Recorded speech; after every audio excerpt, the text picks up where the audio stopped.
Amigos, esta noche empezamos con la disciplina y la miseria inquebrantable de la Legión Romana, la máquina de guerra de élite que conquistó medio mundo conocido y nos dejó sandalias, carreteras rectas y el sutil arte de gritar en latín mientras apuñalas a alguien.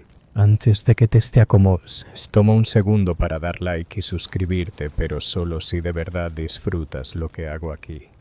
Y cuéntame en los comentarios desde dónde me escuchas, y qué hora es allá. Siempre me fascina ver cómo se junta gente de todo el mundo. Ahora baja las luces, enciende un ventilador para ese zumbido suave de fondo y vamos entrando juntos en el viaje de esta noche. ¿Crees que podrías sobrevivir en la Legión Romana adorable? Como un gatito intentando rellenar una declaración de impuestos. Antes de soñar siquiera con ser atravesado en batalla, tenías que superar el reclutamiento, la versión romana de un casting de talentos, solo que el único talento que interesaba era: este hombre parece capaz de cargar una mula pequeña cuesta arriba mientras sangra. Paso 1. Presentarte al reclutador. Camisa fuera, pecho erguido, sueños altos. El reclutador ya había visto 1000 pechos y no estaba impresionado. Te revisaba los dientes no para halagar tu sonrisa, sino para asegurarse de que pudieras morder pan duro sin morir. Pies planos, rechazado. Brazos de pollo, rechazado. Miedo visible a la violencia adorable, pero también rechazado. Importaba la altura, importaba la resistencia. Y tener una cara que no gritara por favor, no me pegues, era un gran punto extra. Si superabas la inspección ya eras considerado apto, lo que en términos romanos significaba poco probable que mueras inmediatamente. Y si tenías que jurar un juramento no a Roma en sí, sino a tu oficial al mando, un hombre que probablemente no sonreía desde la última crucifixión. Ese juramento era sagrado. Si lo rompías, no te castigaban sin salir. Te azotaban, te apuñalaban o te diezmaban, que suena a un movimiento épico, pero en realidad era tu propia unidad golpeándote hasta la muerte para levantar la moral. Bien. Firma tu nombre, cambia tu juventud por una túnica y prepárate para los próximos 25 años de dolor de espalda, zanjas infinitas y gritos de hombres con bigotes aceitados de forma agresiva. A eso lo llamaban honor. Los ciudadanos romanos se alineaban para entrar. Algunos incluso estaban emocionados. Aventura decían. Gloria decían. La mayoría no pasaba de la segunda ampolla en las sandalias. Y no creas que la ciudadanía te lo hacía más fácil. Al contrario, lo hacía obligatorio. Si eras pobre y romano, felicidades, la legión era tu futuro y tu terapeuta. Si no eras romano, también podías unirte. Solo que te llamaban a auxiliar, te pagaban menos y te mandaban a la primera línea como un pedazo de carne nerviosa. Y eso solo era la solicitud. Si la superabas, estabas dentro. Felicidades. Ahora empezaba la verdadera diversión, la borradura sistemática de tu identidad. Olvídate de tu nombre. Ya no eras Gallo ni Tito ni el chico con buenos abdominales. Ahora eras simplemente Miles, que en latín significa soldado, o más exactamente, palandante con ansiedad. Tu nueva identidad estaba envuelta en correas de cuero, placas de bronce, y el olor de lo que hubiera muerto en tus botas la semana pasada. Tu corte de pelo una tragedia en forma de tazón. Tu ropa talla única que no le quedaba bien a nadie. Todos vestidos igual, marchando igual, sangrando igual. ¿Quieres expresarte? Perfecto. Intenta parpadear en código Morse durante la inspección. La legión no hacía moda, hacía uniformidad. Tus nuevos mejores amigos, 50 hombres sudorosos en la misma túnica, eran igual de miserables e intercambiables que tú. La individualidad era una amenaza, la singularidad era sospechosa. Si sonreías demasiado, el centurión podía asumir que tramabas algo, o peor, que estabas disfrutando.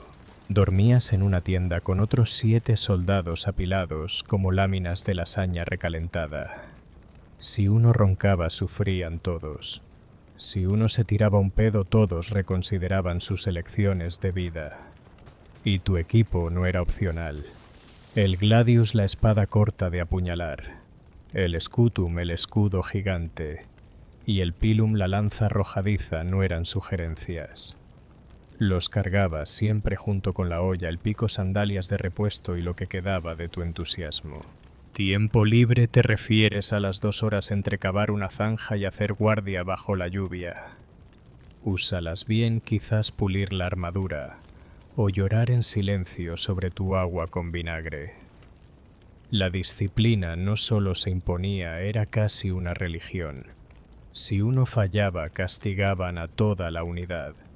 Eso creaba lo que los romanos llamaban cohesión y lo que los terapeutas modernos llaman trauma compartido. ¿Quieres dar tu opinión? Qué tierno. Guárdatela a menos que disfrutes correr vueltas con la armadura puesta. Mientras tu centurión te lanza insultos en latín sobre tu madre. Ya no eras un hombre. Eras un engranaje en la máquina de guerra de Roma. Una máquina que no toleraba óxido, dudas ni adornos. Especialmente adornos. Para cuando terminaban de moldearte ni tu madre te reconocería, aunque probablemente seguiría preguntando por qué tu túnica olía a pies. Ah, sí, el centurión. Tu oficial al mando, tu coach de vida, tu especialista en disciplina y tu tormenta personal. Si pensabas que la vida militar era dura, espera a conocer a Loae. Hecho de grava, cicatrices y gritos. El centurión no era solo tu superior, era tu crisis espiritual en forma humana. Normalmente rondaba los 30 o 40 años, lo que en tiempos romanos ya era casi santidad por haber sobrevivido tanto. Llevaba las cicatrices de cada batalla que había gritado y probablemente alguna oreja como collar. Su armadura brillaba más que tu futuro. Su temperamento era de mecha corta, sobre todo si alguien estornudaba en formación. El centurión no solo te entrenaba, te rompía y te reconstruía en una versión apenas más obediente de ti mismo. Escucharías su voz más que tus propios pensamientos. Su pasatiempo favorito, gritar tu nombre completo seguido de instrucciones que no querías oír, cava más rápido, marcha más fuerte, deja de morirte. Y llevaba un bastón de vid llamado vitis, que suena poético, hasta que descubres que existía únicamente para golpearte. Y lo usaba con la pasión de alguien resolviendo traumas de infancia. Cuestionabas sus órdenes. Podías terminar limpiando letrinas con tu cepillo de dientes, si es que existían. Desobedecías, flagelación pública. Flojeabas misteriosamente, perdías tu ración. Hacías un chiste, te hacía cavar un hoyo, enterrar tu sentido del humor y volver a taparlo. Pero crédito donde se debe, los centuriones eran terroríficamente competentes. Lideraban desde el frente, los primeros en entrar en peligro y los últimos en retirarse. Si te estabas desangrando en el barro, tu centurión o te arrastraba a salvo o te gritaba hasta que te levantaras por pura culpa. Para él la disciplina era sagrada, la debilidad contagiosa y la comodidad cosa de bárbaros y poetas. No lo amabas, pero lo temías, lo respetabas y probablemente tenías pesadillas con sus sandalias acercándose. En resumen, era tu jefe, tu pesadilla y tu única esperanza de sobrevivir lo suficiente para que te gritara otra vez mañana. Superaste los gritos, el juramento y la anulación del alma. Bienvenido a la vida en el campamento, la versión legionaria de un resort 5 estrellas. Suponiendo que tu idea de lujo incluyera tierra, sudor y alguien roncando directamente en tu ojo. Primero que nada, no existe el tiempo libre. Si no marchabas o luchabas, estabas cavando. Y si no estabas cavando, felicitaciones, estabas construyendo algo que luego habría que volver a cavar. Una trinchera, un terraplén, un muro, otra trinchera. Los romanos eran obsesivos con la tierra, quizá porque sabían que un día los historiadores necesitarían algo de qué hablar además del color de las togas. Tu día empezaba al amanecer despertado de golpe por un cuerno que sonaba como el optimismo muriendo. Te vestías túnicas, sandalias, armadura y reportabas para el deber. No fichabas entradas, solo rezabas para no terminar atravesado con el bastón de vid. Después venían los entrenamientos, interminables entrenamientos. Marchar, girar, apuñalar muñecos de paja con todo el entusiasmo de alguien haciendo la declaración de impuestos con un cuchillo.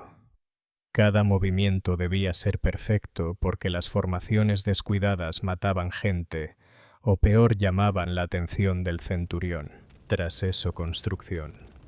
El campamento debía fortificarse cada noche. Sí, incluso si solo te detuviste a merendar tú y tus compañeros gremlins de las zanjas cogían las palas y cavaban como si la vida dependiera de ello. Porque así era. Las comidas. Imagina esto, gachas de cebada que sabían a tristeza, un poco de queso que ofendía a tu estómago y vino agrio diluido en agua porque la hidratación era un lujo y el sabor un mito. Los baños, trincheras comunales con esponjas en palos. Y ahí dejamos el tema. Las tardes se pasaban manteniendo el equipo, limpiando armas, remendando sandalias y tratando de no llorar donde nadie pudiera verte. Con suerte, quizás una partida de dados con los compañeros antes de desplomarte sobre un colchón de paja que olía sospechosamente al tipo que lo usó antes. La privacidad no existía. La comodidad tampoco.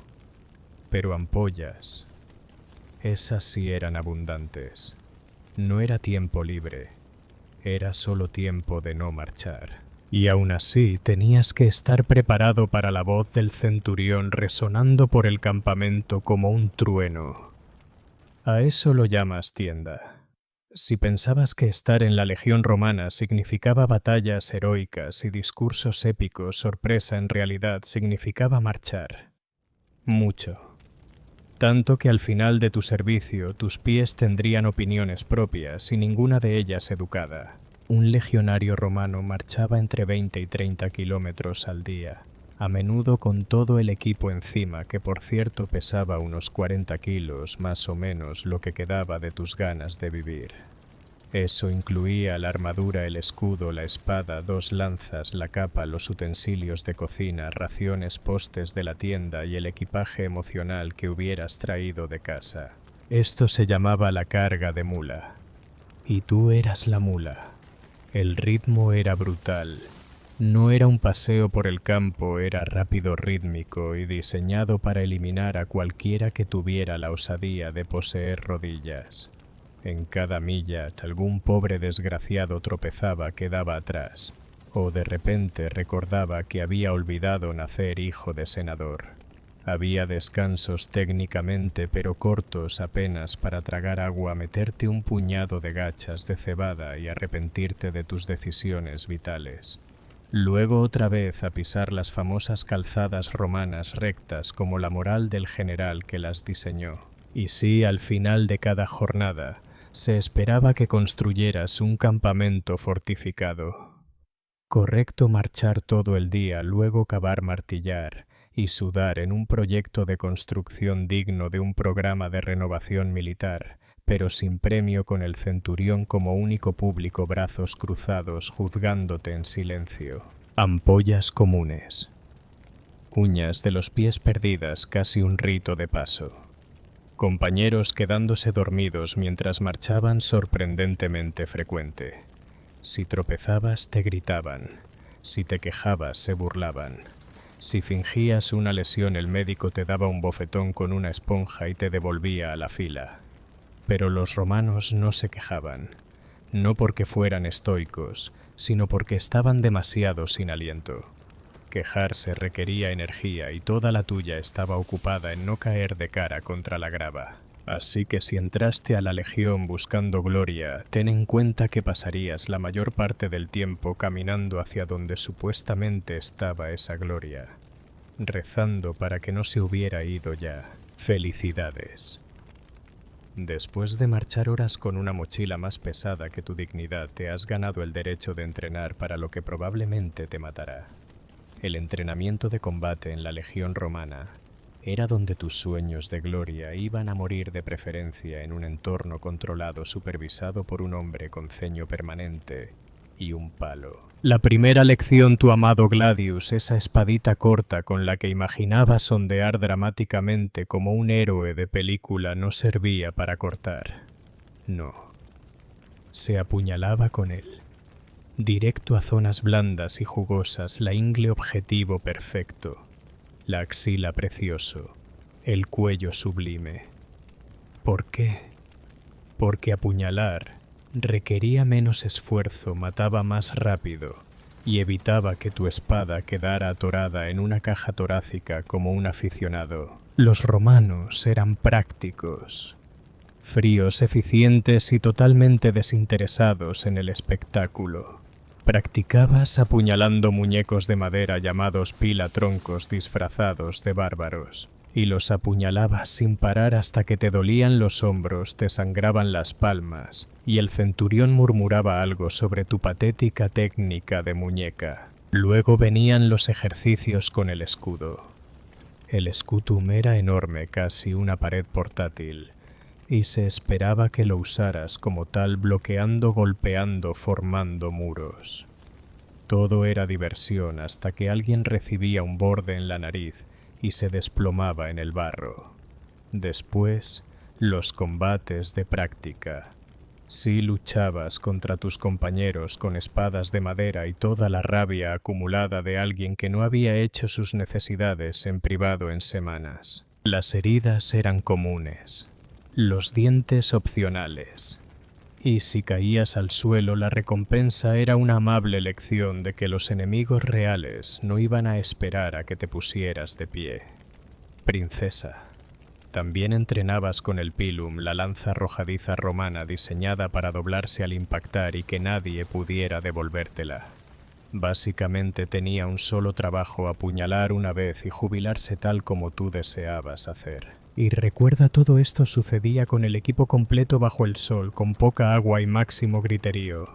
Entrenabas cada día porque tarde o temprano te enviarían a la Galia, a Dacia o a cualquier otro lugar donde los locales expresaban hospitalidad con hachas. Tras marchas, troncos apuñalados y las cejas acusadoras de tu centurión, llegaba el día, tu primera batalla real. Los nervios destrozados, las piernas de gelatina y... Bueno, mejor no hablemos de tu ropa interior. El enemigo estaba al frente. Quizás eran unos salvajes de pelo enmarañado gritando como si hubieran pisado un lego, o guerreros de espadas curvas con odio personal hacia los cascos. Da igual, daban miedo. Olían a cabra. Y sorpresa, te odiaban. El centurión daba la señal. Tenías que formar de inmediato. Escudo en alto, como si tu vida dependiera de ello, porque dependía, y avanzar fingiendo que no estabas repasando mentalmente tus instrucciones funerarias. La formación, el testudo, o tortuga, escudos a los lados, escudos arriba. Te protegía de flechas, más o menos. También convertía a ti y a tus compañeros en un sándwich metálico sudoroso. Las flechas caían como lluvia. Golpes sordos contra los escudos, gritos, algún chillido que significaba «ups, demasiado lento». Aún así avanzabas un paso apretado tras otro, rezando a todos los dioses que recordaras, incluidos algunos que acababas de inventar. Y entonces... el contacto, gritos, choques, caos. El entrenamiento aparecía más o menos.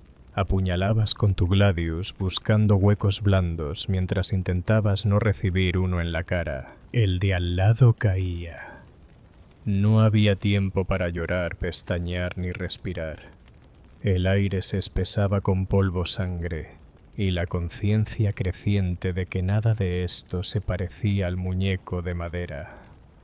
El enemigo gritaba en lenguas que no entendías Pero el mensaje era claro, no venían a negociar. Tu centurión avanzaba rugiendo, rompiendo un cráneo como si removiera gachas y gritando: «Mantén la formación». Qué irónico considerando que tú solo tratabas de no ser desmembrado. Después de lo que parecía una hora o un año, sonaba el cuerno. Retirada, avance. Daba igual. Estabas vivo, que ya era más de lo que esperabas 15 minutos antes. Y mientras regresabas tambaleando hacia las filas, ensangrentado, exhausto y ligeramente traumatizado, te dabas cuenta de una cosa: mañana tocaría repetirlo todo. Has sobrevivido a tu primera batalla. Bravo. No te decapitaron, no te pisotearon, no te confundieron con un blanco de jabalina. Seguramente te sentías invencible, lo cual era adorable, porque en la Legión Romana el verdadero peligro comenzaba cuando la lucha terminaba. Empecemos con las heridas. Si te habían apuñalado, cortado o ligeramente empalado, felicidades. Ahora conocerías la medicina de campaña romana, básicamente una mezcla de vino fuerte, oraciones, y un hombre llamado Lucio que una vez vio un hueso y decidió que era cirujano. Si tenías suerte, tu herida era superficial, tu médico estaba sobrio y nadie dejaba caer el hierro candente en el barro antes de cauterizarte. Si no, pronto te llamarían manquito. Luego estaban las enfermedades, que no eran una amenaza de fondo, sino participantes entusiastas en la vida legionaria. La disentería era la favorita, corría por el campamento como un rumor y pronto la mitad de la cohorte corría a las letrinas, mientras la otra mitad gemía en un charco de arrepentimiento. Sanidad. Técnicamente existía. Esponjas comunales que pasaban de mano en mano como recuerdos de fiesta. Y nadie entendía el concepto de gérmenes, probablemente porque estaban demasiado ocupados muriendo de ellos. Malaria, tifus, ampollas infectadas, pie de trinchera y algo sospechoso creciendo en la pierna de tu compañero de tienda, todo parte de la experiencia. No había días de enfermedad, solo marcharás hasta caer y luego hablamos. Y no olvidemos a los parásitos, gusanos, piojos, pulgas. Tu cuerpo no era un templo, era un ecosistema bullicioso. Pero digamos que te daba fiebre, el brazo se te ponía morado o tu uña decidía independizarse. Entonces ibas al valetudinarium, el hospital de la Legión. Suena bien, ¿verdad? Pues no. En realidad era sobre todo camas, quejidos y un tipo calentando el cuchillo. Y si tu estado no mejoraba en 3 días, ya no estabas enfermo, eras peso muerto. Lo que significaba que te movían discretamente a la zanja y te reemplazaban por el siguiente recluta, preguntándose qué demonios era ese sarpullido. Digamos que te dormías, dejabas caer la lanza, o Dios no lo quiera, parpadeabas durante la formación. ¿Qué pasaba después, dolor? Lo que pasaba era dolor. La Legión Romana funcionaba con disciplina, del mismo modo que las tabernas con vino y malas decisiones. Cada regla tenía un castigo, cada castigo una dosis de humillación, y tu centurión vivía para eso. Jurabas que entrenaba más su mirada asesina que la espada. Primera falta, quizá una paliza pública, una flagelación casual delante de tus compañeros como un ejercicio violento de trabajo en equipo. Los latigazos se daban con la vitis, un palo de vid que, dato curioso, dejaba marcas con la forma de tu dignidad. Te pillaban durmiendo en guardia. Eso no era un tirón de orejas. Era la muerte. Sí, ejecución real. Los romanos pensaban que si estabas lo bastante cansado como para dormirte, en la vigilancia estabas lo bastante cansado como para no quejarte de que te apuñalaran. Pero la joya de la corona del castigo romano era la famosa decimatio.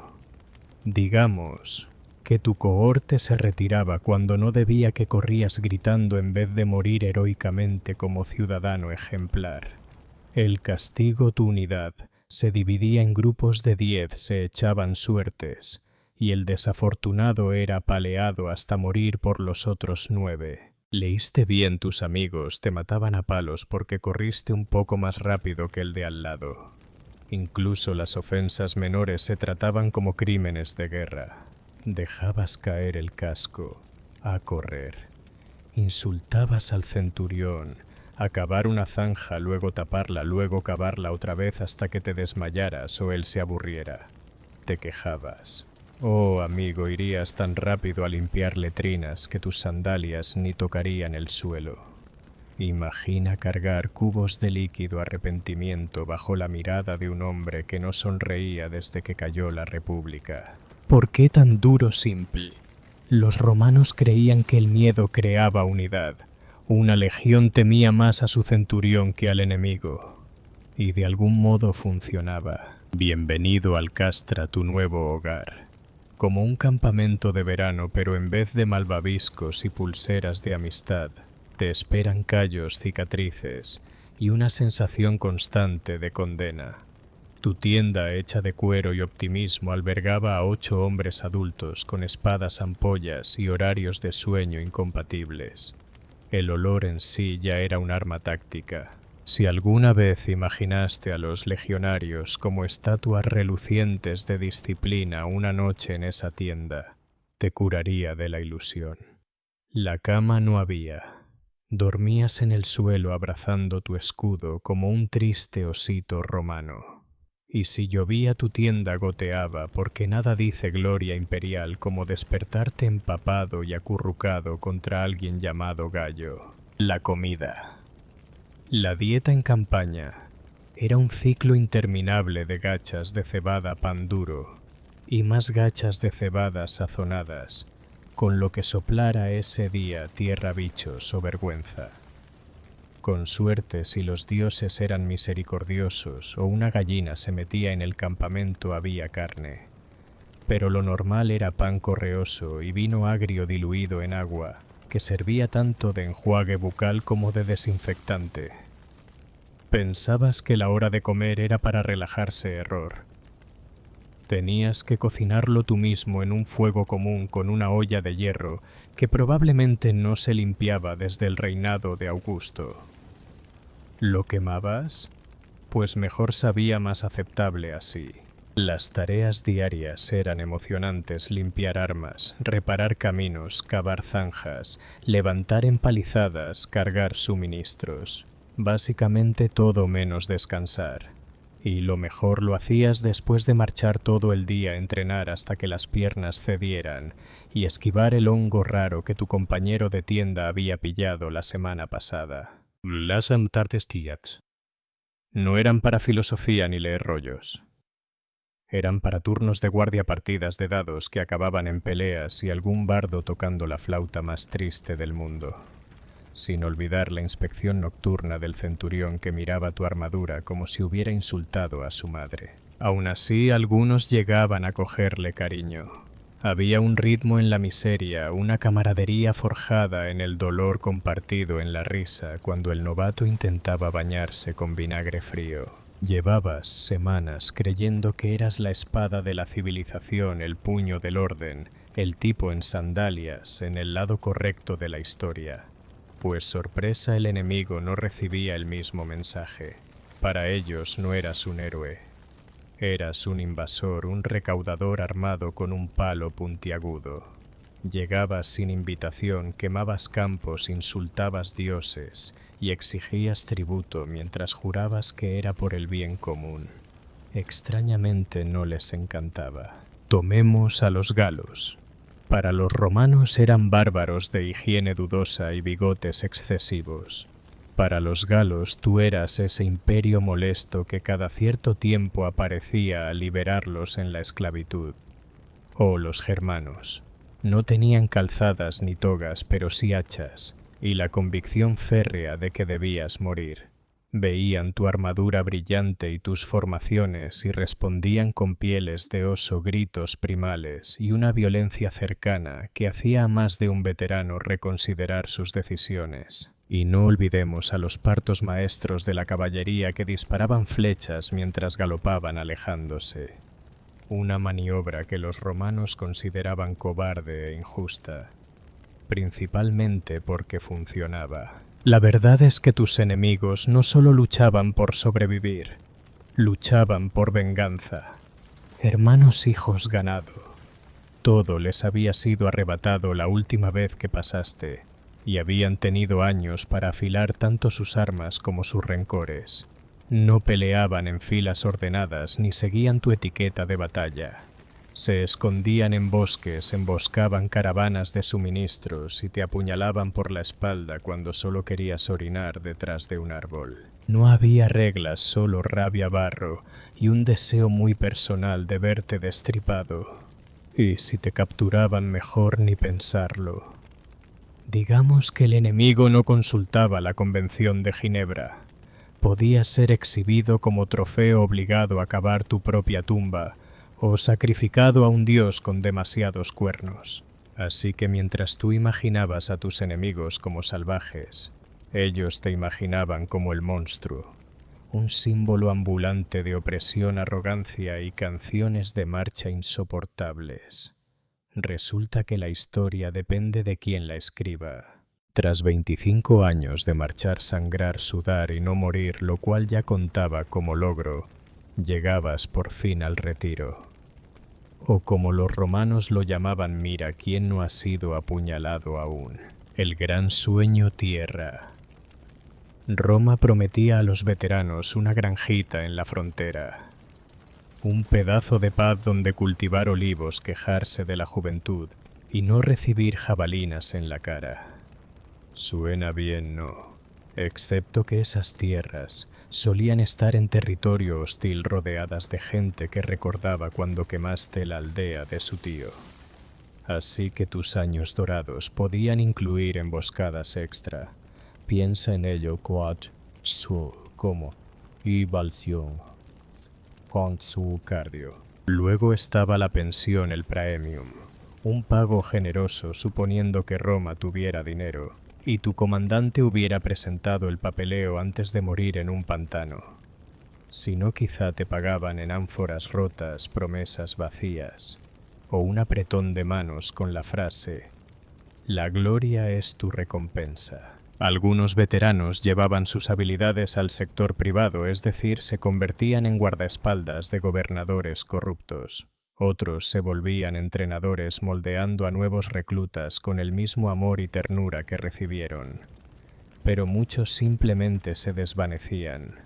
El cuerpo roto, las cicatrices demasiadas y los tambores de batalla resonando en las pesadillas para siempre. Podías reconocer a un legionario retirado por su cojera, la forma de entrecerrar los ojos al horizonte y esa costumbre de cavar un foso alrededor de su huerto. Socialmente, un caso mixto en algunos sitios era respetado como reliquia viviente de la fuerza de Roma. En otros, solo el viejo gruñón del mercado que no dejaba de hablar de disciplina en formación. Pero estabas vivo, y eso ya te ponía por delante de la mayoría. Habías sobrevivido a batallas, enfermedades, centuriones y las sandalias más cruelmente juzgonas de la historia. Ahora podías gritar a tus nietos en latín y tallar un gladius de madera. La vida en la legión romana venía con mucha certeza, sobre todo acerca de la muerte. Y cuando pasas la vida mirándola de frente, desarrollas una vida espiritual rica, o al menos muy paranoica. El legionario promedio adoraba un estadio entero de dioses. Tenías a Júpiter para el trueno y la autoridad, a Marte para la guerra y a Fortuna para cuando realmente necesitabas que tu jabalina no rebotara en un casco e impalara a tu mejor amigo otra vez. Pero la religión romana no era solo culto. Se trataba de microgestionar el cosmos, un pequeño ritual a la vez. No ibas a la batalla sin más. Primero sacrificabas un animal, generalmente algo esponjoso y desafortunado.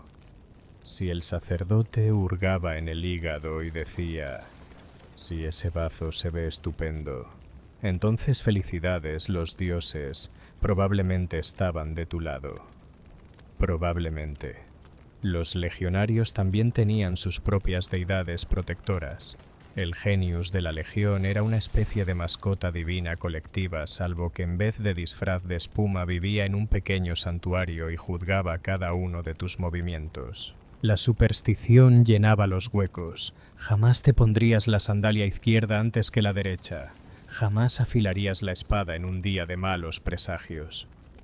Y si un cuervo graznaba mientras aceitabas tu armadura mejor, empezabas a cavar tu propia tumba y a ponerle letrero de reservada.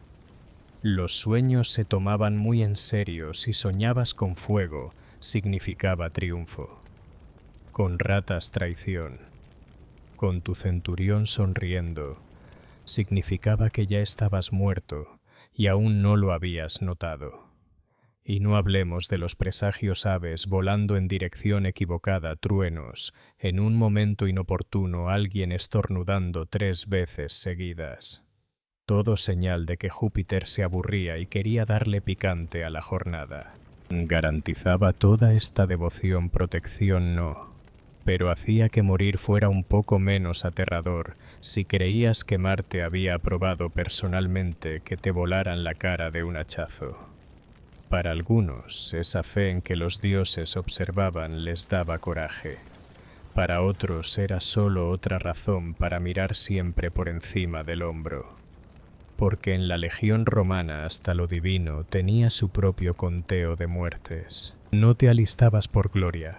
Lo hacías porque un reclutador te prometía pan monedas y la vaga posibilidad de no morirte de hambre. Pero una vez dentro, amigo, pasabas a ser un engranaje más en la máquina de la gloria romana.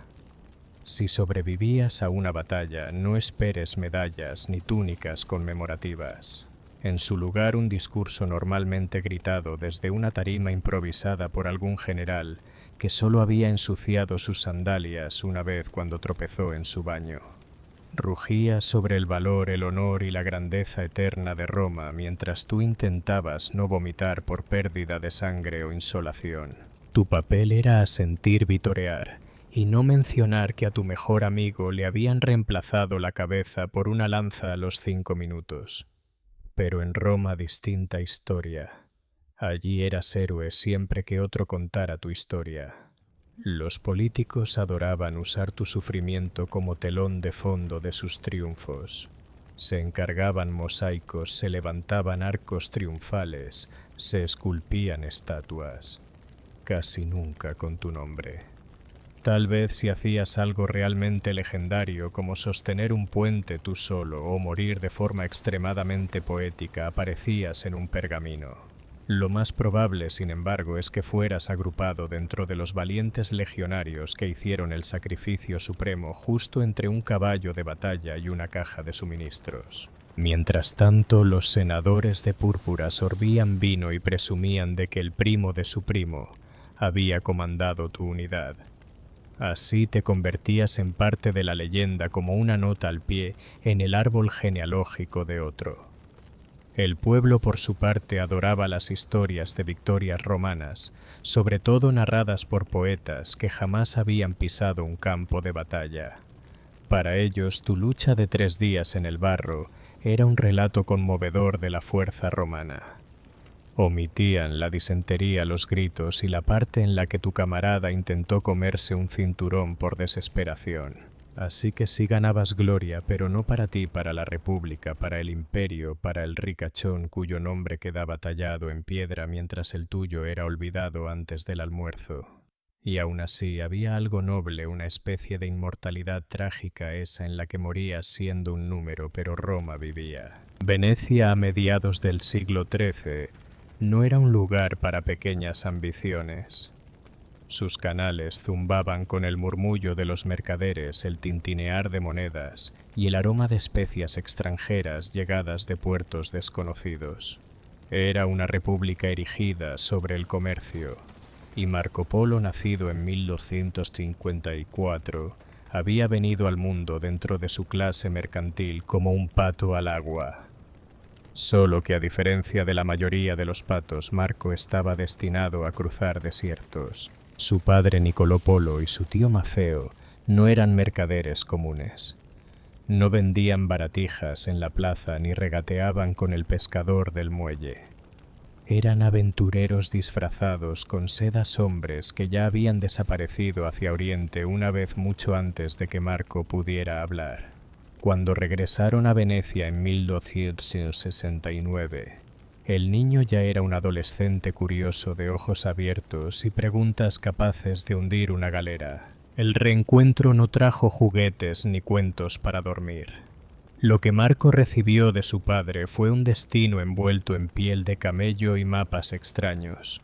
Nicoló y Mafeo habían estado en la corte del emperador mongol Kublai Khan y estaban decididos a volver esta vez con el hijo de mirada brillante a su lado. Imagina eso, tienes 17 años apenas, has salido de tu ciudad y de repente te dicen: haz la maleta. Vamos caminando a China, sin barco, sin red de seguridad, solo caballos, calor y esperanza. Una decisión peculiar. Marco no estaba entrenado en diplomacia, no era intérprete, ni siquiera hablaba mongol, pero tenía algo que no se enseñaba en ninguna escuela, una curiosidad inquebrantable y la habilidad de observarlo todo. Así que en 1271, Marco Polo salió de Venecia junto a su padre y su tío rumbo al este en un viaje que cubriría más de 15.000 millas y duraría casi un cuarto de siglo.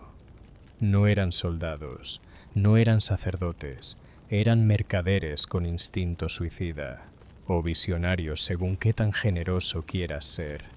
Venecia le había dado el comercio, el camino le daría el mundo. El viaje comenzó con una bendición papal, literalmente.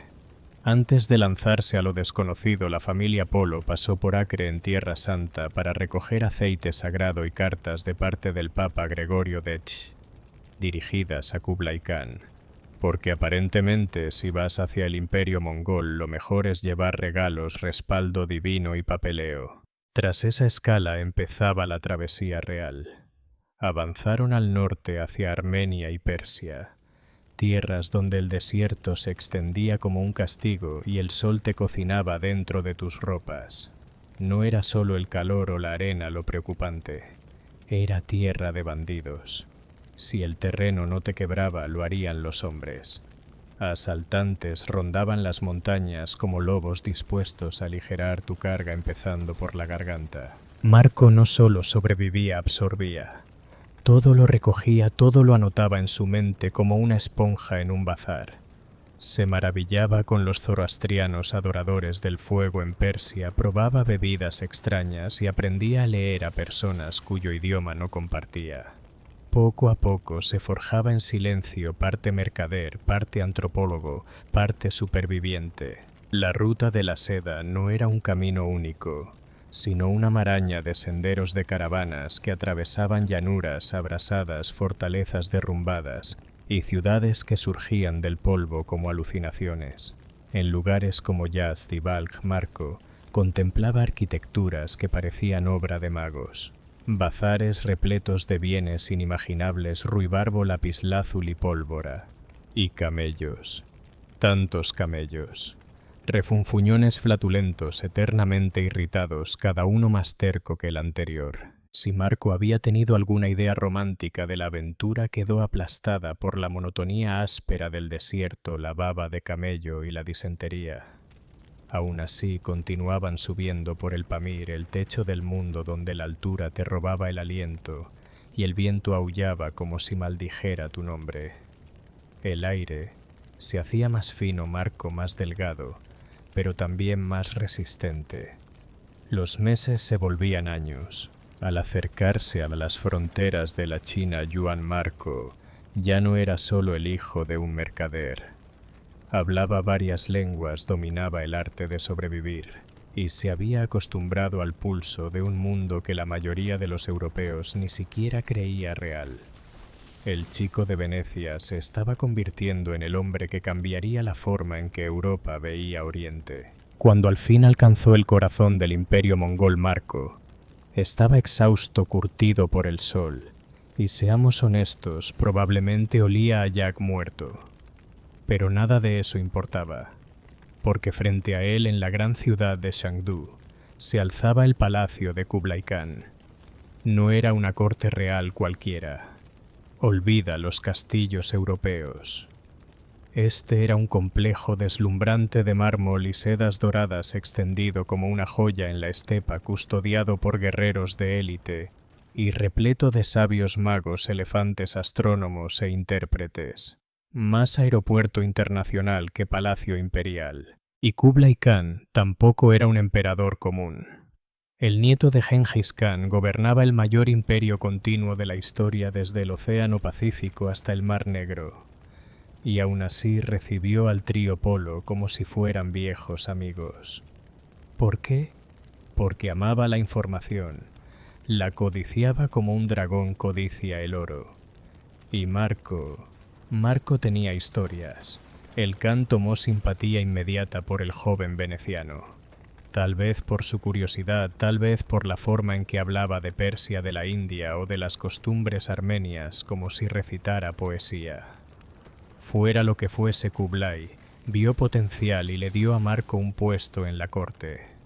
Así de la nada, un adolescente veneciano se convirtió en emisario de confianza en la corte más poderosa del mundo.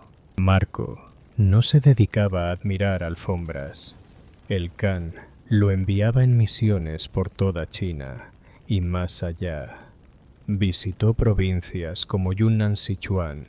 Incluso alcanzó lo que hoy son Myanmar y Vietnam. Marco se convirtió en los ojos, los oídos y a veces la voz del imperio. Vio cómo se usaba el papel moneda, como si fueran pergaminos mágicos de poder económico.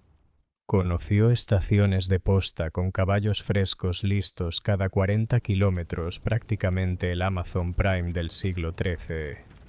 Caminó por ciudades de millones de habitantes con calles limpias y sistemas de saneamiento funcionales, mientras en Europa aún arrojaban orinales por las ventanas. Marco lo registraba todo en su mente.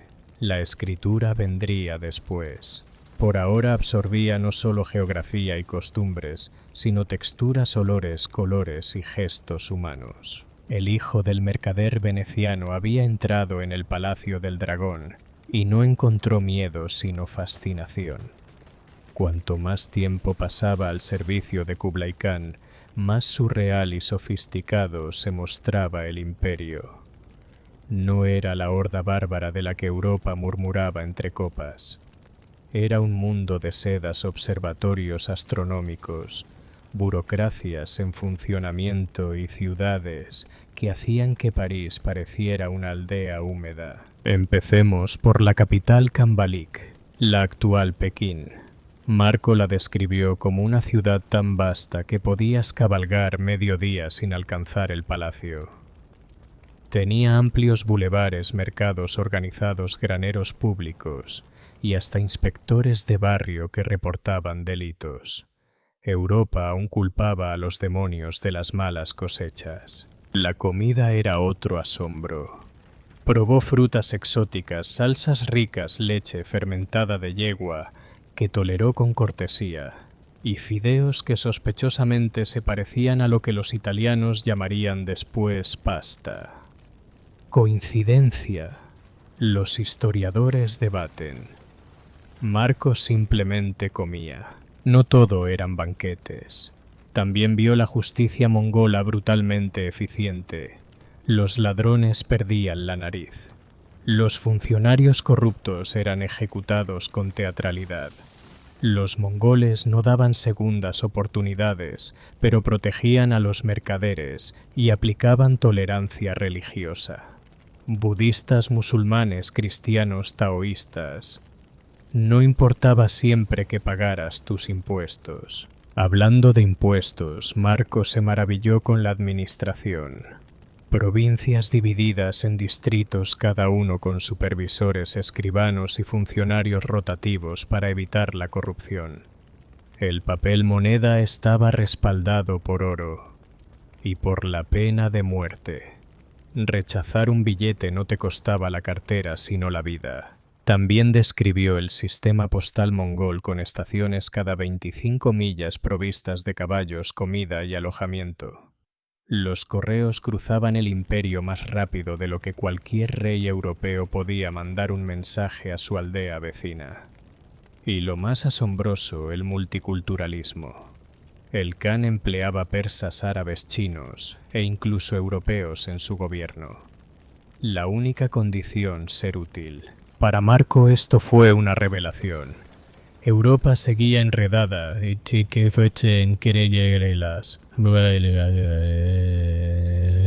religiosas y feudalismo. En Oriente lo que reinaba era el conocimiento y la eficacia. Y Kublai, calmado, calculador y curioso, no era solo un conquistador, era un administrador, un visionario, y a ojos de Marco el hombre más poderoso de la tierra. El muchacho de Venecia había visto ya un mundo que su patria ni siquiera podía imaginar, y apenas estaba empezando. El papel de Marco en la corte de Kublai nunca fue estático. Un día era diplomático negociando con vasallos rebeldes. Al siguiente cabalgaba por Yunnan para informar sobre minas o recaudar impuestos. A veces, disfrazado de lugareño, actuaba como espía, anotando discretamente quién era leal y quién no. ¿Cómo consiguió tanta confianza un adolescente extranjero en el mayor imperio de la tierra? No fue suerte. Marco tenía dos superpoderes, la observación y el relato. Podía entrar en un poblado, hablar con campesinos, probar su comida y regresar con un informe tan vívido que parecía que el Khan hubiese estado allí en persona. No recopilaba solo hechos.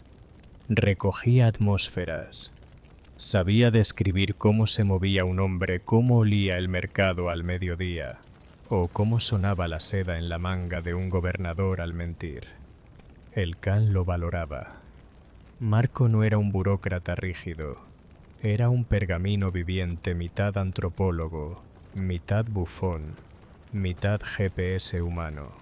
Además sabía ganarse una sala. Con su persa y mongol básicos lograba hacerse entender, y cuando las palabras fallaban recurría al teatro. Imitaba acentos, describía monstruos con tal dramatismo que parecían reales, y contaba leyendas que hacían a los guerreros más curtidos inclinarse para escuchar. Pero sus viajes no estuvieron exentos de peligro. En una misión a la India casi murió de fiebre. En otra su caravana fue atacada por tribus de montaña. Fue apuñalado una vez no fatalmente, y otra encarcelado durante 2 semanas por un malentendido que terminó con él alimentado a base de cabezas de pollo y leche de cabra, hasta que alguien reconoció su salvoconducto mongol. Aún así resistía. Vio elefantes desfilando con armaduras enjolladas, ascetas hindúes, caminando sobre fuego en tierros celestes tibetanos que le revolvieron el estómago, y tierras del sur tan ardientes que decían los huevos se cocinaban en la arena. Y todo lo almacenaba en su memoria como tinta invisible sobre un pergamino. No lo sabía aún, pero aquellas historias de papel moneda, pájaros funerarios, demonios de montaña y ciudades de seda sacudirían los cimientos del pensamiento europeo. A comienzos de la década de 1290, Marco Polo llevaba casi 20 años al servicio del Gran Khan. Había cruzado montañas, desiertos, selvas y mares. Había sobrevivido a fiebres, intrigas políticas y más de una flecha demasiado cercana al pecho. Pero Venecia empezaba a llamarlo de regreso como un eco imposible de ignorar. Solo había un problema: Kublai Khan no quería dejarlo ir. El Khan, ya anciano y paranoico, se había encariñado con Marco y los Polo. No eran solo útiles, formaban parte de su círculo íntimo. Dejarlos marchar era como entregar sus piezas favoritas antes de la última partida. El destino intervino. Un príncipe persa necesitaba escolta. Su futura esposa, una princesa mongola llamada Kokachin, debía ser llevada por mar de China a Persia. La ruta terrestre era demasiado peligrosa, y el viaje requería gente de confianza, que no se perdiera, no muriera, ni iniciara una guerra por accidente. Naturalmente eligió a los Polo. No era unas vacaciones familiares, era una pesadilla logística. Una flota de 14 barcos, más de 600 pasajeros, diplomáticos, sacerdotes, guerreros, cocineros y una princesa adolescente aterrada con el peso de una alianza dinástica sobre los hombros. Partieron de Quanzhou en 1292. Lo que siguió fue un desastre en cámara lenta. Tormentas destrozaron naves. Piratas acecharon.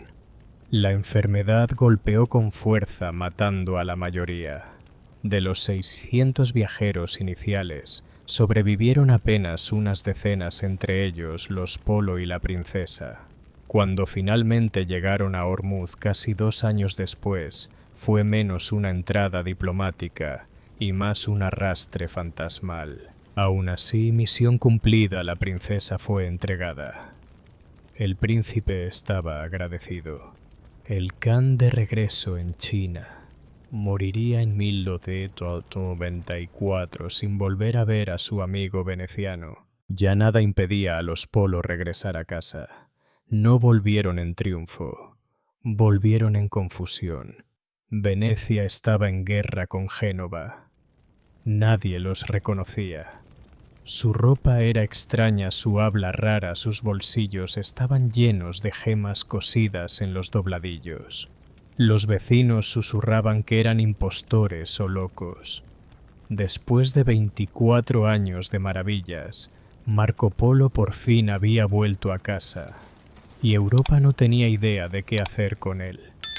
Podrías pensar que tras sobrevivir desiertos, intrigas mongolas, viajes marítimos plagados de enfermedades y suficiente drama palaciego para llenar 10 vidas, Marco se retiraría en paz, vendería un poco de seda y cultivaría una barba veneciana respetable.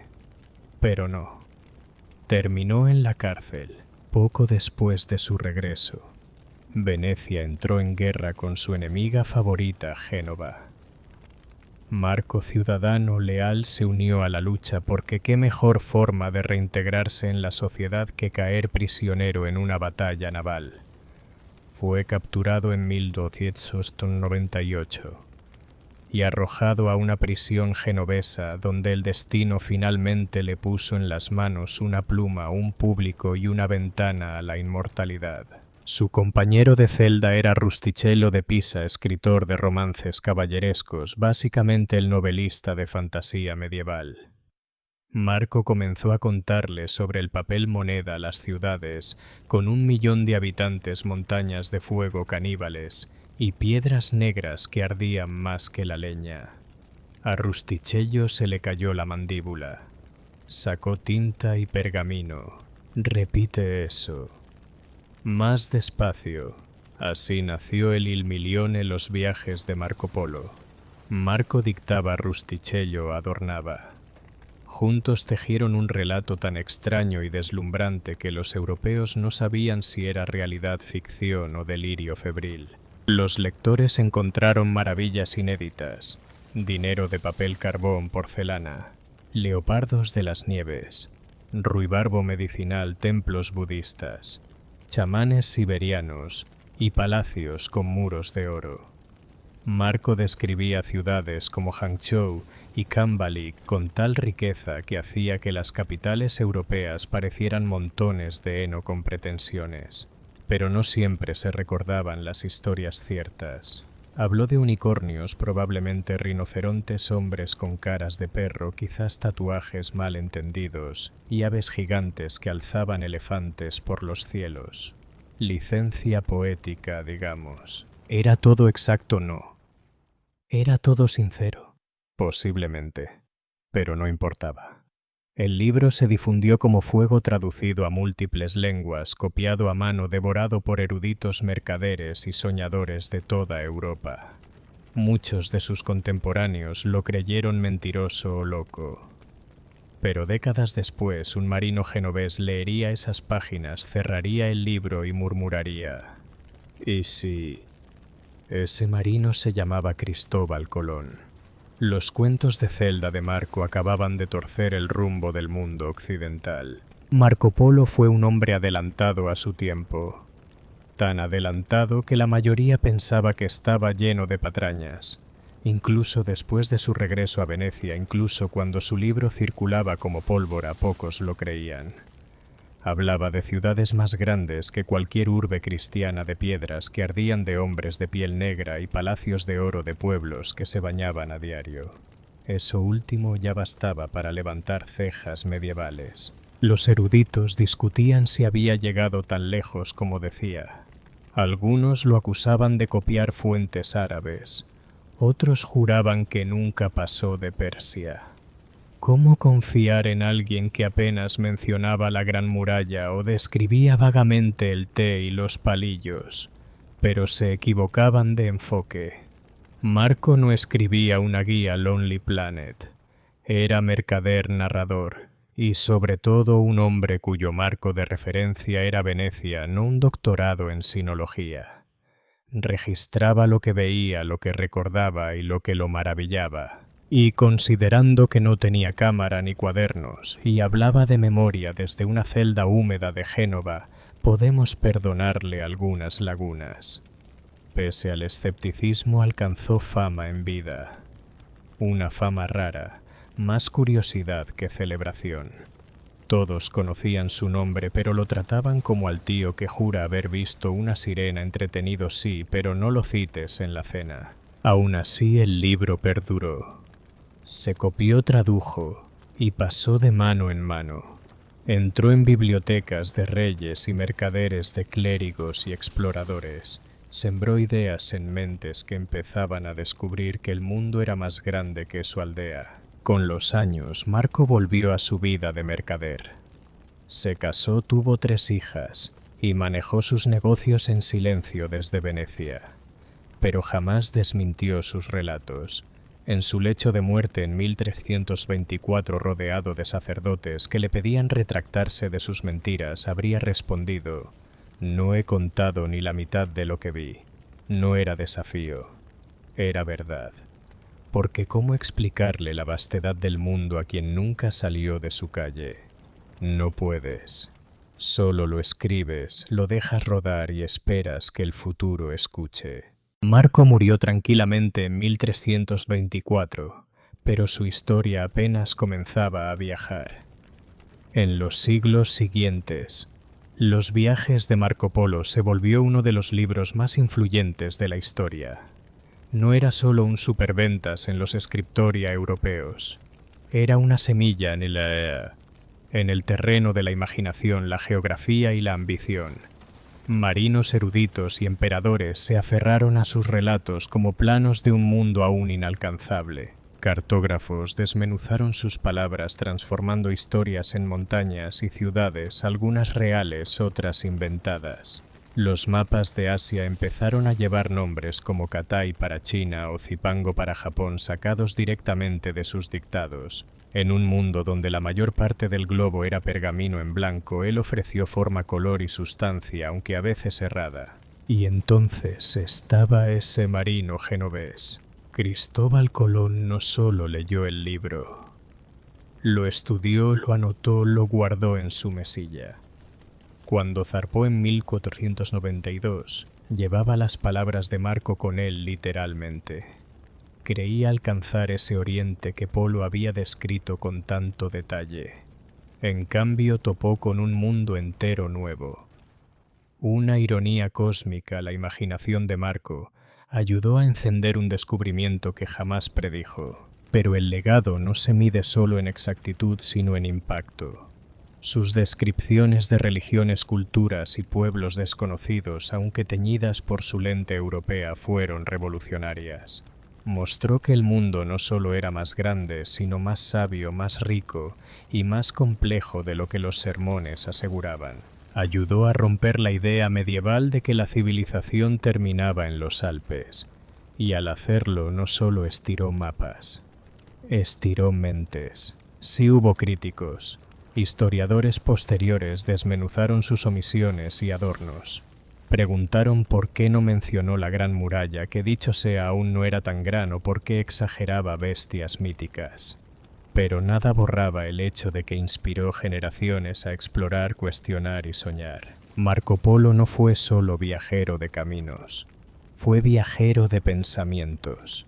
Y en el gran arco de la historia ese quizás sea el viaje más grande de todos. Si quieres entender la Roma antigua, no empieces con las estatuas de mármol ni con los discursos del Senado.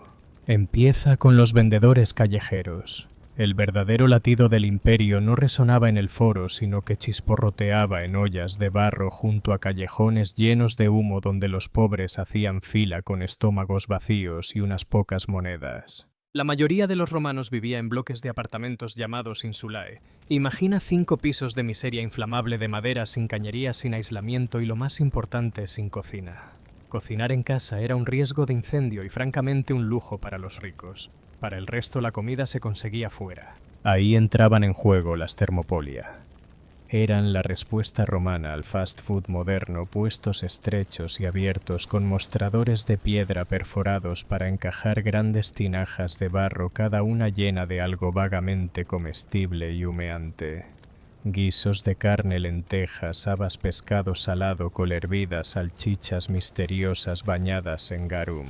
Si podía cocerse, hervirse, freírse o fermentar, lo encontrabas en la calle y lo olías desde la otra punta del barrio. Los vendedores gritaban unos sobre otros, ofreciendo especialidades a esclavos, soldados, obreros y cualquiera demasiado pobre o demasiado listo para arriesgarse a cocinar en casa. Un par de monedas de bronce bastaban para un plato abundante. Tal vez una torta de garbanzos, un ratón frito, si en serio, o un pan plano untado con miel y hierbas machacadas.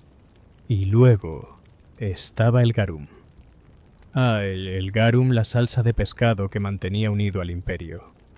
Se hacía fermentando vísceras de pescado al sol hasta que se licuaban en una pasta salada y marrón. El garum se vertía sobre casi todo. Para el paladar romano era oro líquido. Para la nariz moderna probablemente olía a error. Pero las thermopolia no eran solo comida. Eran lugares de chismes, apuestas y tráfico humano. Bocas hambrientas se mezclaban con susurros de política, crimen y escándalo. Gladiadores podían comer junto a mercaderes libertos al lado de ladrones. En Roma tu rango social dictaba dónde cenabas en banquetes formales. Pero aquí el hambre era el gran igualador. Para entender cómo vivían de verdad los romanos no necesitas rollos ni esculturas. Necesitas escuchar el burbujeo del guiso, el raspar de un cucharón y la maldición de un cocinero persiguiendo al niño que le robó un higo. Este era el vientre del imperio y siempre estaba rugiendo. Si viajaras en el tiempo a un barrio romano al mediodía, lo primero que notarías sería el ruido, y luego el olor, humo, salsa de pescado, especias, sudor y pan. La ciudad no se sostenía en pan y circo, sino en lentejas y frituras. Bienvenido al Thermopolium, el puesto de comida de confianza para el ciudadano común. No eran restaurantes al estilo moderno.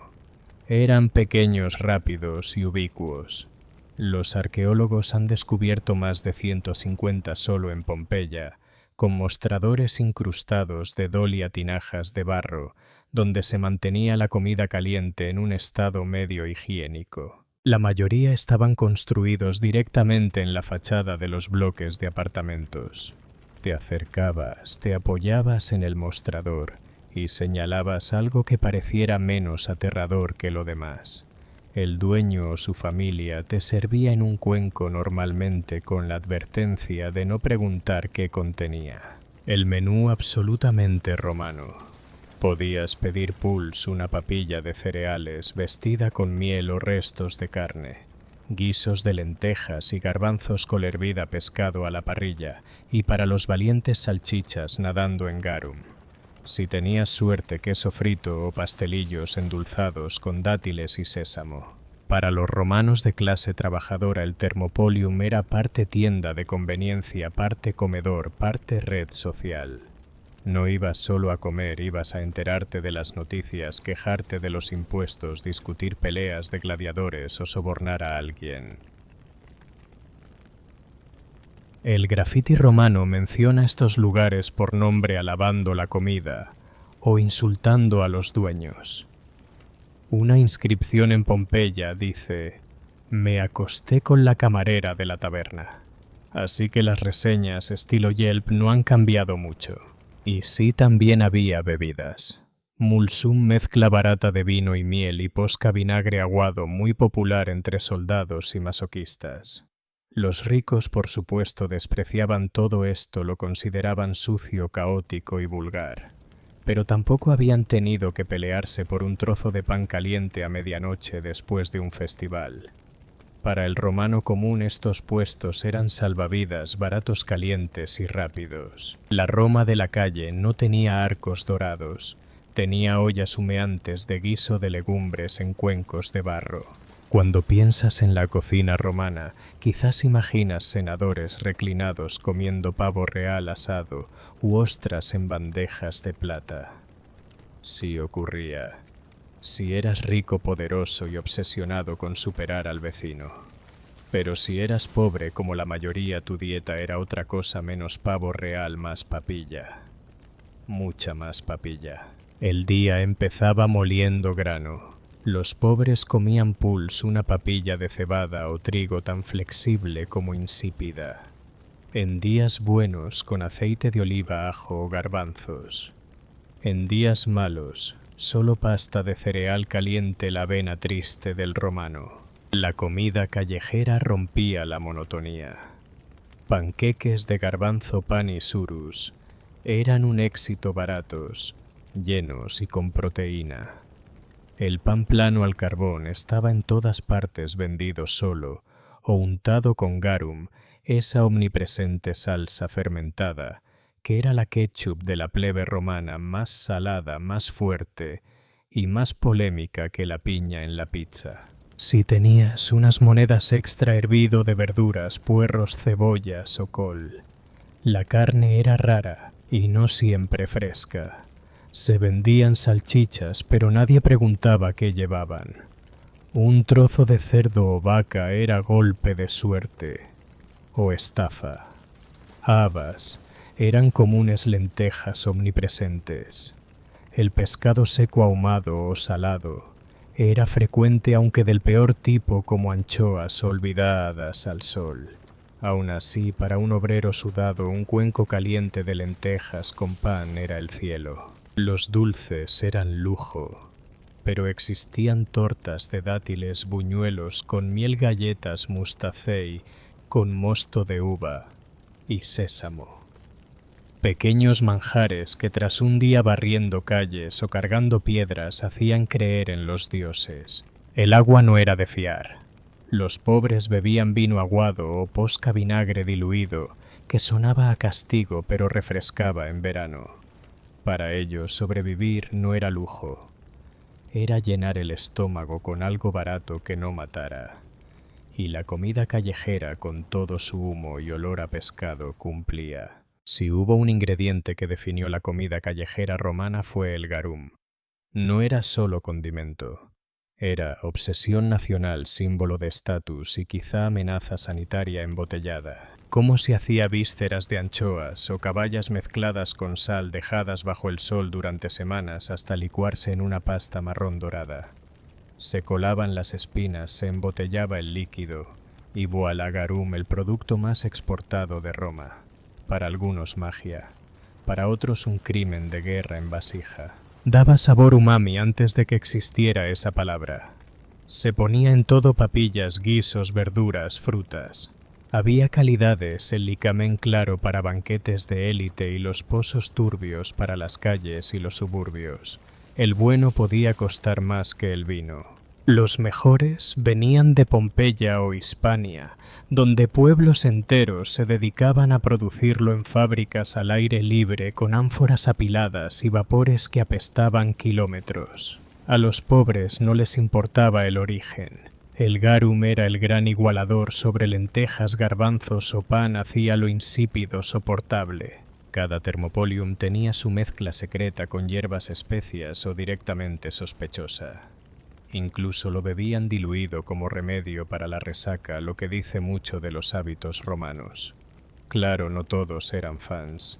Séneca lo llamó un condimento costoso para imprudentes. Otros simplemente asqueroso. Pero a pesar del olor, el garum era Roma. Alimentaba ejércitos, sazonaba banquetes imperiales y chorreaba de cada salchicha chisporroteando en las esquinas. El garum no era solo comida, era identidad. La comida rápida no nació con hamburguesas ni autoservicios. En Roma el concepto de para llevar ya vivía sin servilletas de papel. La ciudad se movía, y su hambre también. Para millones que transitaban sus calles abarrotadas, trabajaban horas largas, y jamás podían recostarse como senadores. El puesto callejero era parada obligatoria en la maratón diaria. Uno de los bocados más populares, frituras de garbanzo, crujientes por fuera, tiernas por dentro, vendidas por puñados. Baratas, llenas de proteína y benditamente vegetarianas, aunque nadie en el Subura pensaba en colesterol. Pan plano estaba en todas partes, porciones o discos enteros solos con ajo, pasta de aceitunas o restos de guiso. Algunos endulzados con miel y hierbas. Otros eran simplemente carbohidratos en su forma más pura y portátil, perfectos para trabajadores que necesitaban calorías más que conversación. Luego estaban los pastelillos rellenos, algunos dulces cargados de dátiles, nueces y miel, otros salados con lentejas machacadas, huevos hervidos o incluso pasta de pescado. Piénsalos como la versión romana de un hot pocket, solo que hechos con amor y absolutamente sin ninguna norma de seguridad alimentaria. El queso también hacía su aparición habitual. Los vendedores ofrecían trozos de queso de oveja curado lo bastante seco para sobrevivir bajo el sol romano. No era sofisticado, pero llenaba estómagos y combinaba bien con vino o con desesperación. Y hablando de vino, sí, la gente bebía en movimiento. Mezclado con agua o miel y a veces calentado, se vendía en copas desde puestos o por vendedores ambulantes con odres al hombro. El mulsum, la variedad endulzada, era especialmente popular entre los trabajadores y entre cualquiera que quisiera ahogar el sabor de una salchicha sospechosa. No olvidemos la fruta. Higos frescos, uvas y aceitunas se compraban fácilmente a buhoneros que gritaban sus mercancías entre el caos.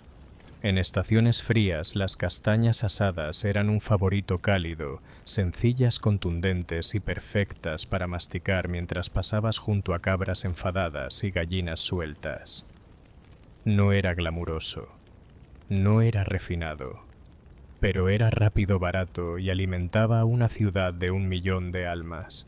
Roma funcionaba a base de garumpán y ajetreo, y los vendedores callejeros mantenían el motor rugiendo. En Roma lo que comías y dónde lo comías era casi un distintivo de clase. La comida callejera no era solo llenar el estómago, era un ritual diario que revelaba tu rango, tu ingreso, y cuán cerca estabas de morir por una tenia. Para los pobres trabajadores el Thermopolium era salvación. No tenías cocina en tu desvencijada ínsula, y si la tenías era un riesgo de incendio, y los ratas ya se habían adueñado de ella. Así que te parabas codo a codo con las masas, entregabas unas pocas monedas de bronce ases y recibías un cucharón de lentejas o un pedazo de salchicha grasienta chorreando garum. No preguntabas nada, comías lo caliente y seguías andando. Pero para la clase media, artesanos, libertos, comerciantes, la experiencia era más cuidada.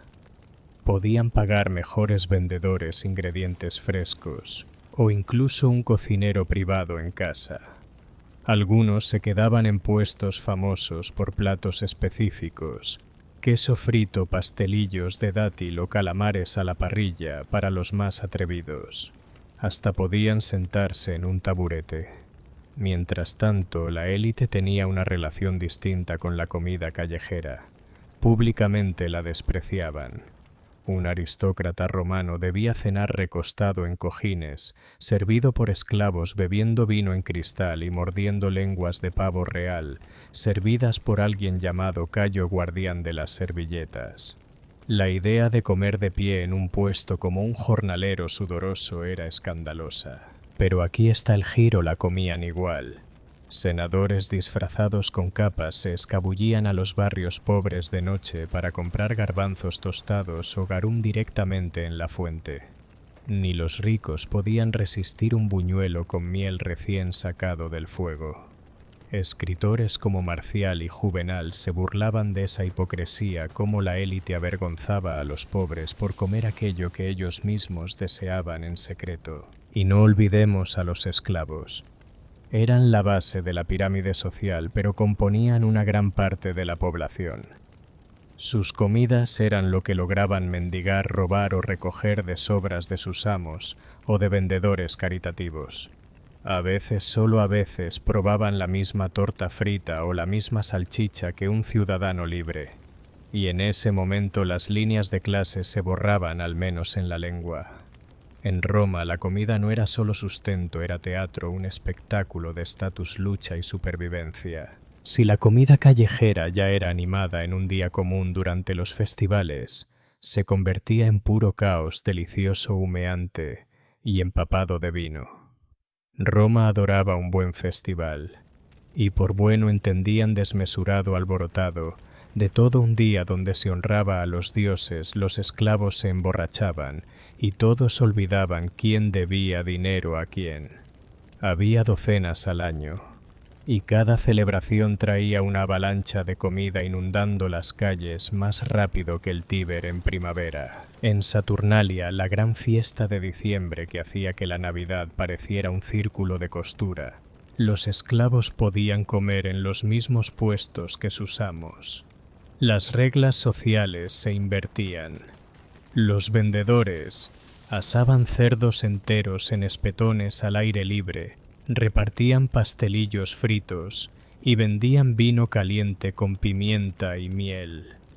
La calle olía a carnicería y panadería a la vez, y a nadie le importaba. Lupercalia, el desenfrenado festival de fertilidad en febrero, era igual de salvaje. Jóvenes medio desnudos corrían por las calles y los puestos servían chorizos sangrientos, cortes grasientos, garbanzos fritos y panes gruesos para absorber el vino derramado y bebido en igual medida. Incluso los festivales religiosos tenían su lado glotón. Tras los sacrificios en los templos, partes del animal, las comestibles se vendían a los vendedores o se repartían entre la multitud. Los puestos las guisaban, freían o metían en pan. Era un asado sagrado al estilo romano. Los vendedores prosperaban en esas fiestas. Era su mejor temporada. Trabajaban toda la noche llenando sus dolia con guisos, pasteles, pescados a la parrilla, tortas de miel y más. Niños rogaban por dulces, ancianos discutían por buñuelos de aceituna y todos bebían demasiado mulsum, ese vino dulce con sabor a resaca adelantada. Claro que con la comida venían problemas. Vendedores codiciosos aguaban el vino, la carne en mal estado igual se servía y los carteristas trataban los puestos abarrotados como bufés de otro tipo. Aún así a nadie parecía importarle, al menos hasta la resaca. Los festivales no eran solo honrar a los dioses, eran válvulas de escape para una ciudad al borde de la locura. Y la comida estaba en el centro, humeante, chisporroteante, goteante, servida en cuencos de barro y devorada con dedos grasientos bajo faroles colgantes. No era solo un festín. Era Roma desabrochada y despreocupada.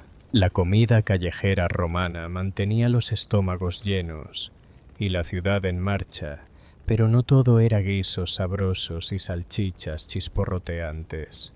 Bajo el vapor y los gritos había un lado oscuro donde la comida podía matarte, engañarte o meterte en serios problemas. Empecemos con el fraude alimentario. Roma no tenía inspectores de sanidad. Si tu guiso de lentejas olía mal, era tu problema.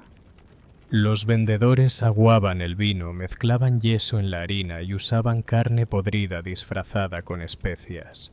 Un truco común era remojar pescado podrido en garum y hacerlo pasar por fresco. No cuestionabas al cocinero. Rezabas a Mercurio, patrón de los ladrones, y esperabas lo mejor.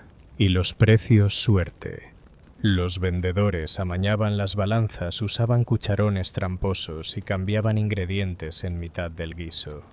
Un día tenías garbanzos, al siguiente habas y decepción. Grafitis de Pompeya incluso ridiculizan a comerciantes tramposos por nombre primeras reseñas de Yelp, pero con más veneno y peor ortografía. A veces el riesgo era mayor que una simple indigestión. Los vendedores eran famosos por sobornar a funcionarios para quedarse con las mejores esquinas o bloquear a competidores. Se desataban peleas por las ubicaciones. Al menos un disturbio en el Subura comenzó por una disputa de puestos.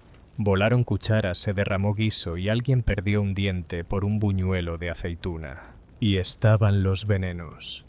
Sí, envenenamientos intencionales. Roma tenía enemigos de sobra, y la comida era un arma fácil. Más de un senador murió bebiendo vino con veneno, o comiendo higos espolvoreados con vidrio molido. Si eras rico, viajabas con catador. Si eras pobre, tirabas los dados cada vez que mordías algo. Ni siquiera hemos hablado de ratas, cucarachas y mugre general. La mayoría de puestos estaban junto a cloacas abiertas. Las sobras se tiraban en la calle. Perros, gatos y esclavos famélicos luchaban por restos como gladiadores sin espada. La higiene no era pobre, era un mito. Si no desarrollabas un estómago fuerte antes de los 10, no llegabas a los 15. Aún así, los romanos volvían cada día. La comida podía ser riesgosa, pero también irresistible, porque al final, ¿qué es un poco de dolor de estómago comparado con una albóndiga caliente bañada en garum? Podrías pensar que la comida callejera romana desapareció con el imperio barrida como ceniza y polvo. Pero la verdad es que aquellos puestos humeantes, ollas burbujeantes y bocados grasientos dejaron huellas en la cocina moderna. Probablemente ya has probado la Roma antigua sin saberlo. Empecemos con lo básico, el pan. El pan plano vendido en los puestos romanos no era tan distinto de la pizza bianca italiana actual. Agrégale aceite de oliva, ajo y quizá un toque de pasta de anchoas fermentadas, y estás a un vendedor callejero de recrear un almuerzo del siglo.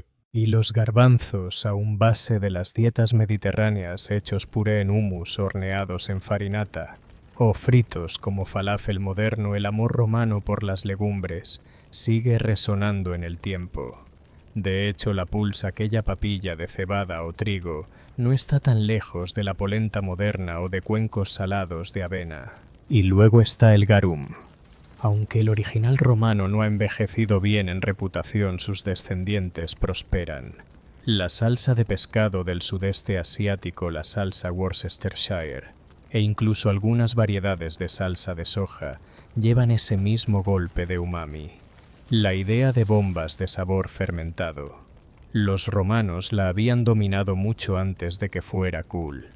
Incluso el propio concepto de comida callejera, comidas rápidas asequibles, servidas en mano desde pequeños locales, le debe algo a los Thermopolia. El carrito moderno de comida, el puesto de tacos o el kiosco de kebab pueden parecer más vistosos, pero el espíritu es el mismo: comida caliente, precios bajos, gran sabor sin preguntas. Sitios arqueológicos como Pompeya nos han dado asombrosas miradas a la cultura gastronómica romana. Se han desenterrado puestos enteros, mostradores intactos, ollas aún ennegrecidas, y hasta rastros de caracoles, pato y habas preservados en antiguos recipientes de cocina. Uno incluso tenía un fresco con el menú pintado sobre la ventana de servicio. El marketing era mejor que la mayoría de anuncios en TikTok. Hoy en día, tanto chefs como historiadores reviven recetas romanas. Libros de cocina traducen a Apicio, el emperador foodie, en platos que cualquiera puede probar. Los lirones asados en miel son opcionales. La Roma moderna aún sirve platos que resultarían familiares a un plebeyo hambriento: alcachofas fritas, quesos infusionados con hierbas, panes planos chorreando aceite. El imperio pudo haber caído. Los emperadores se convirtieron en polvo, pero el sabor sobrevivió, porque cuando muerdes algo salado, crujiente y absurdamente reconfortante a las 2 de la madrugada, Estás haciendo lo mismo que hacían los romanos hace 2000 años, comer historia un puñado grasiento a la vez. En la corte medieval el silencio era raro. Entre el tintinear de copas, el roce de sedas y la ocasional herida de justa había una constante: la música. Pero no cualquier música. Si querías ambientar un banquete real, entretener a un noble inquieto o suavizar el ánimo después de una decapitación política, llamabas a los juglares. No eran simples músicos de fondo tocando en una esquina. Los juglares eran los ingenieros de sonido del mundo medieval. Traían noticias, recitaban poesía, cantaban baladas atrevidas e incluso componían sátiras afiladas a veces mientras su público aún sostenía cuchillos. Sus instrumentos: laúd, arpa, flautas, el vielle, un protoviolín y de vez en cuando una gaita, si lo que querías era realmente despertar a los nobles. Un buen juglar podía transformar una cena aburrida en un campo de batalla lírico. La corte medieval funcionaba a base de drama y espectáculo, y los juglares eran vitales en ambos. Inmortalizaban hazañas heroicas reales o exageradas sin pudor. Si un caballero mataba a un dragón o simplemente se caía del caballo mientras lo intentaba, ellos creaban una canción al respecto. Al público no le importaba la verdad, le importaba la rima. Los juglares no eran solo músicos, eran magos verbales. Con lenguas afiladas y juegos de palabras ingeniosos, recitaban epopeyas de amantes condenados, guerreros legendarios y traiciones trágicas. Podían arrancar la risa de un señor hosco o lágrimas de un caballero endurecido por la guerra. Sabían leer la sala. Si el varón había sido atrapado recientemente en un escándalo, mejor evitar la sátira subida de tono esa noche. Su posición social era flexible. Algunos eran figuras queridas de la vida cortesana, protegidos y mimados. Otros eran tratados como bufones glorificados, obligados a cantar por su cena y luego dormir en los establos. Pero todos sabían una cosa: si querías sobrevivir en la corte real, tu música debía ser más que bonita. Debía ser útil. Adulación política, chismes codificados, advertencias sutiles, todo disfrazado en verso. Su poder era inmenso, porque mucho antes de que la historia se escribiera se cantaba. Las hazañas nobles, las rivalidades mezquinas, los romances cortesanos, todo pasaba de juglar en juglar como folclore vivo. Si un noble quería ser recordado, no necesitaba un monumento, necesitaba una canción. Al final los juglares no solo tocaban música, tocaban memoria. Cuando un juglar entraba en la corte medieval, no llevaba partituras ni una lista de reproducción de Spotify. Llegaba con un arsenal portátil de sonidos, cada instrumento elegido para encantar, burlarse o lamentar según el ánimo del público y lo borrachos que estuvieran los nobles. El laúd reinaba supremo, su cuerpo en forma de pera y su dulce rasgueo lo hacían perfecto para baladas de amor trágico y hazañas heroicas. Si eras un caballero buscando impresionar a una dama o reescribir tu torpeza en la batalla como un acto de valor, querías a un laudista cerca. Luego venía el arpa, no el arpa dorada angelical de las pinturas renacentistas, sino un marco de madera más práctico con cuerdas de tripa afinadas con paciencia de santo. El arpa podía ser delicada o dramática. Se usaba en entradas ceremoniales, interludios románticos, o cuando un señor quería parecer pensativo sin pensar demasiado. Tambores y panderetas aportaban ritmo al banquete. Señalaban emoción, preparativos de batalla o energía de baile cuando el vino corría y la dignidad ya se había perdido. Para algo más exótico estaba la vielle, con su tono nasal y melancólico perfecta para lamentos tristes o historias inquietantes. Nada ponía ambiente como un solo lento de vielle, mientras el fuego crepitaba y alguien susurraba sobre traiciones cortesanas. Flautas y flautines servían para danzas animadas o melodías ligeras de fondo. Incluso las gaitas tenían su lugar, sobre todo en las cortes celtas y del norte, amadas por los locales, detestadas por los demás. Y luego estaba la voz. La voz de un juglar era su instrumento más importante. Entrenada no en conservatorios, sino en mercados atestados y salones resonantes. Esas voces debían cortar el ruido, los abucheos de borrachos y los huesos de pollo arrojados al azar. Podían imitar acentos, cantar en latín, susurrar en francés cortesano o soltar sátira en dialecto local, todo mientras marcaban el ritmo con un tambor o rasgueaban un laúd. Cada actuación era un delicado baile entre música y mensaje. Una nota equivocada aburría. Una letra equivocada ofendía. Pero si se hacía bien el juglar, se convertía en el corazón de la velada. Los instrumentos no eran solo madera y cuerdas, eran herramientas de persuasión, poder y supervivencia. A ojos inexpertos, un juglar medieval podía parecer ruido de fondo cortesano o una distracción melódica mientras los nobles bebían hasta olvidar. Pero su verdadero papel era mucho más profundo. Los juglares eran los reguladores emocionales de la corte, sus encargados de relaciones públicas, comentaristas políticos y guardianes de la memoria, todo bajo el disfraz de una canción. Los juglares no solo tocaban música, moldeaban estados de ánimo.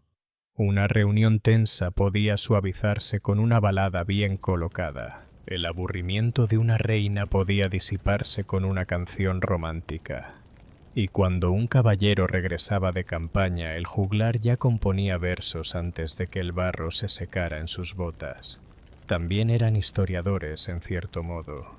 En un mundo con alfabetización limitada y menos libros que cicatrices de guerra, los juglares eran archivos vivientes. Sus canciones preservaban linajes familiares, batallas ganadas, escándalos silenciados y matrimonios pactados.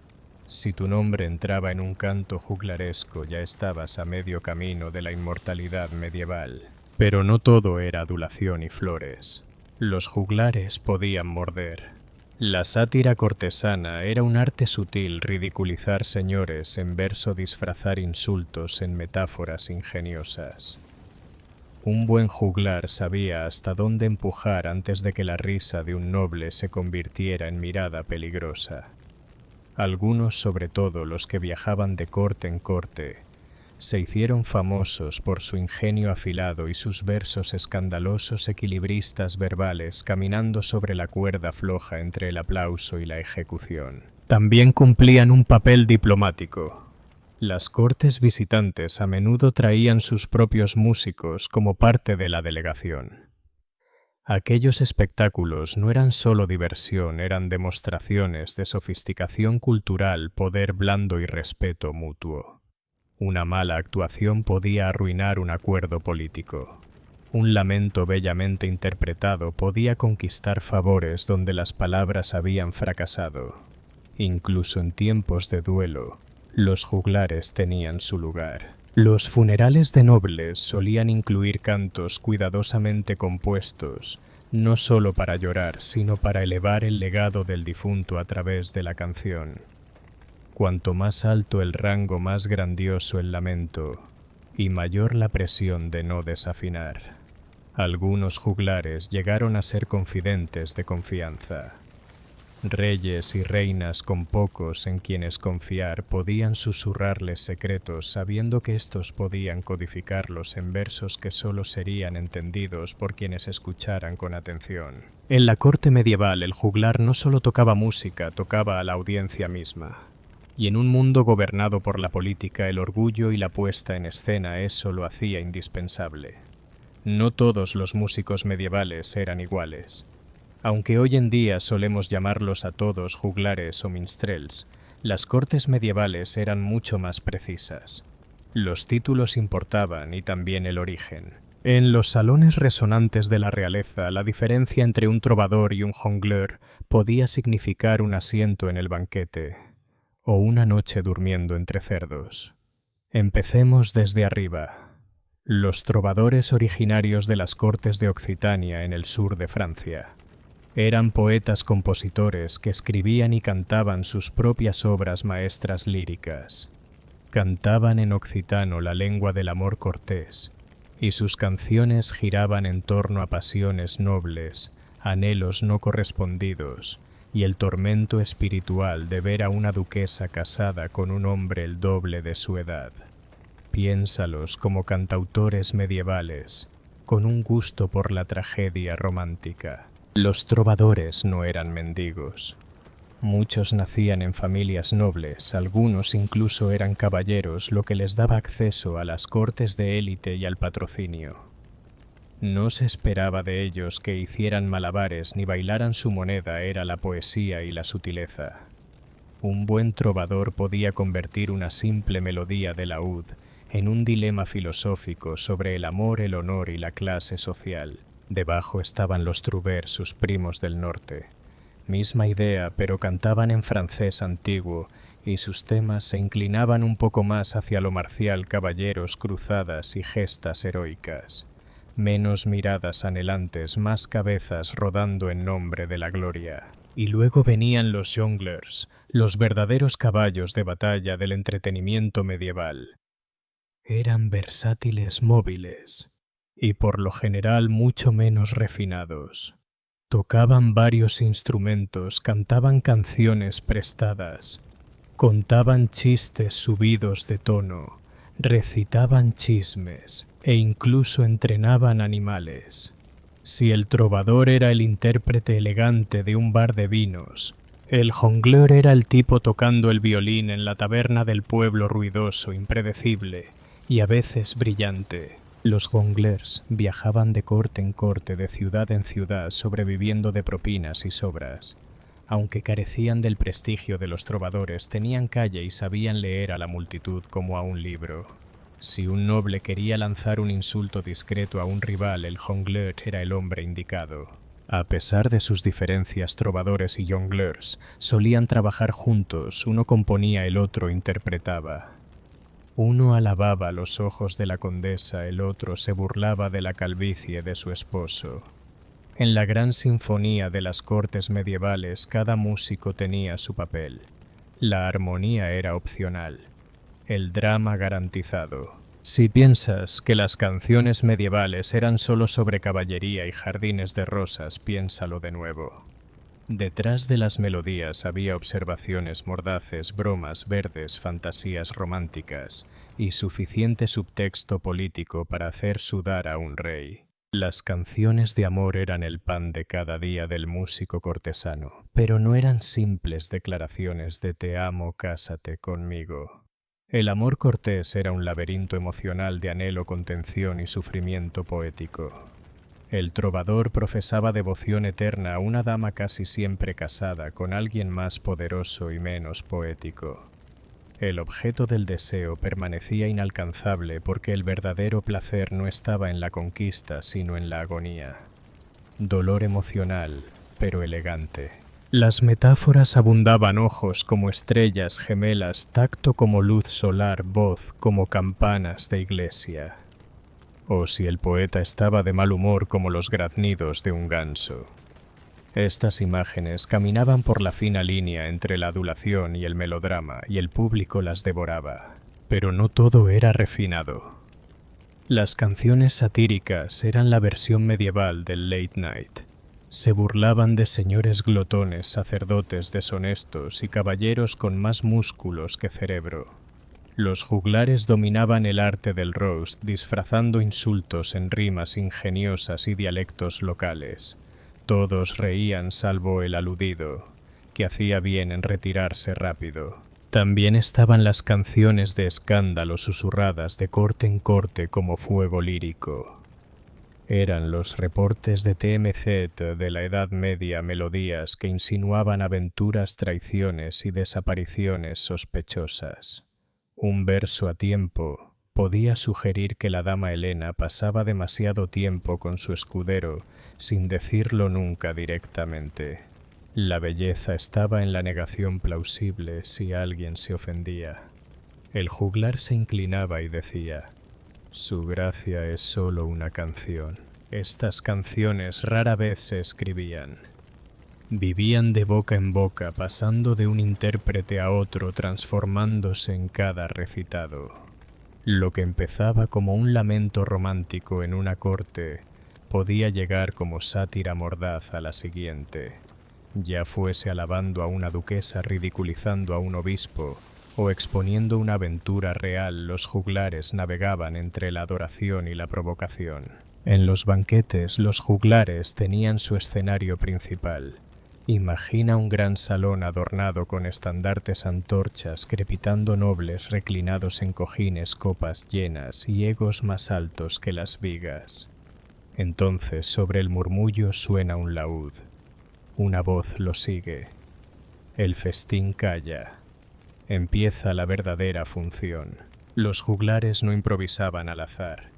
Sabían llevar el ritmo de la noche, primero una danza ligera para alegrar, luego una historia de guerra o lealtad, para captar atención y al final un par de canciones pícaras para hacer sonrojar a las damas tras sus abanicos. La música era también propaganda política.